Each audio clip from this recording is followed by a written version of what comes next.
தமிழ்நாட்டு மக்களுக்கு மட்டுமல்ல, நம்ம இந்தியாவுக்கு இல்லை, இந்தியாவில் இருக்கிற மக்களுக்கு ஃபுல்லாக நான் சொல்ல வரேன். ஏன்னா இந்தியாவில் இல்லை, உலகத்திலே சொல்கிறேன்.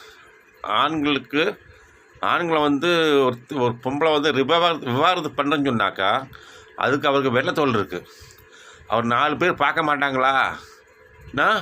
பட்டு புடவை எடுக்க போனாக்கா ஒரு நாள் ஃபுல்லாக அவளை புடவை எடுக்கிறதுக்கு ஒரு நாள் அரை நாள் ஃபுல்லாக அவளுக்கு நாள் காலி பண்ணணும், அவள் கூட இருக்கணும். அவள் எது செஞ்சாலும் அவளுக்கு சப்போர்ட் பண்ணணும். அப்போ தான் அவளுக்கு பிடிக்கும். ஆமாம், இப்போ வேலை செய்கிறவன் என்ன செய்வான்? அவனுக்கு 1000 வேலை இருக்கும். கம்ப்யூட்டர் வேலை இருக்கும், இல்லைன்னாக்கா பணம் கொடுக்கல வாங்குறதுக்கும் ஏகப்பட்ட பிரச்சனை இருக்கும். இதெல்லாம் கவலை இல்லாமல் அவன் மனசு மட்டும் நல்லா, அவன் மட்டும் சொந்தமாக நல்லா சந்தோஷமாக இருக்கணும். மித்த புருஷங்காரனை பற்றி கவலைப்பட மாட்டாங்க. இவங்க தான் வந்துட்டு விவாகரத்து பண்ணுவாங்க. சரி, மாப்பிள்ளை சரியில்லை, நான் வந்து மாப்பிள்ளை விவாகரத்து பண்ணுறேன்னு. அது என்ன தெரியுமா கணக்கு? அவள் வெள்ளத்தோல் என்ன 4 பேர் பார்க்க மாட்டாங்களா? 4 பேர் பார்த்து என்னை சைட் அடித்து சைட் அடிக்க மாட்டாங்களா அப்படின்னு தான் நினைப்பா. யார் வெள்ளத்தோல் இருக்கிறவங்க லேடிஸ் ஃபுல்லாக மாப்பிள்ளைக்கு முன்னாலே இன்னொருத்தரை பார்ப்பா. அது பார்க்காம பார்ப்பா. அது நமக்கு தெரியாது, நம்ம ஒரு வெள்ளந்தி. அதாவது ஆம்பளைங்க வந்து ஒரு வெள்ளந்தி, சரி என்னோ பார்க்க போகிறா, அவள் சொந்தக்காரனாக இருக்குன்னு. ஆனால் அப்படி இல்லை, அவள் வேறு கண்ணோட்டத்தில் பார்ப்பா.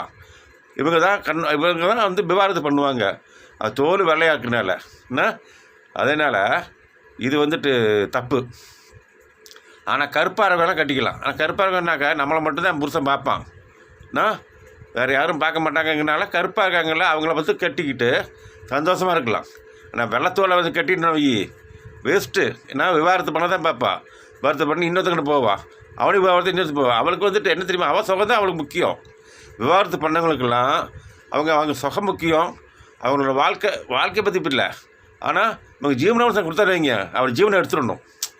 இவ்வளோலாம் விவாகரத்து பண்ணிக்கிட்டு ஜீவனாம்சம் கேட்டாக்கா அவள் ஜீவனை எடுத்துடணும். ஜீவனை அது உயிர் எடுத்துடணும். அதான் உண்மை.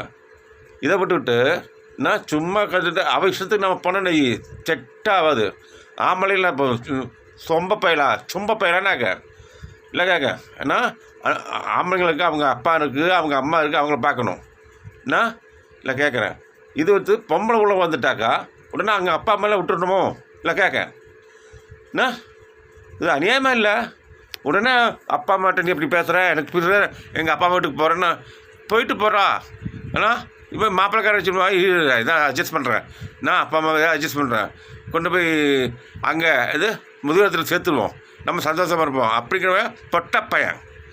நல்ல ஒரு ஆம்பளையாக இருந்தாக்கா, நீ போடி, எங்கள் அப்பா அம்மா இருக்காங்கடி, நான் பார்த்துக்கிறேன் எங்கள் அப்பா அம்மாவை, நீ போடி அப்படின்னு சொல்லிடணும். ஒரு நல்ல மாப்பிள்ளையாக இருந்தாக்கா சொல்லணும்.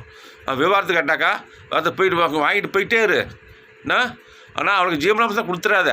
கொடுத்தோம்னாக்கா அது நீ முட்டா பையன். ஜீவனாம்சம் கொடுக்குறவங்கள முட்டா பையன். அவன் ஜீவனாம்சம் வாங்கவா தேவடியா? அதான் உண்மை. பார்த்துக்கிடுங்க, வச்சுக்கிட்டுமா? அதாவது பெண்களை பற்றி நிறைய இருக்குது. ஆனால் கொஞ்சம் கொஞ்சமாக சொல்கிறேன். பாய்.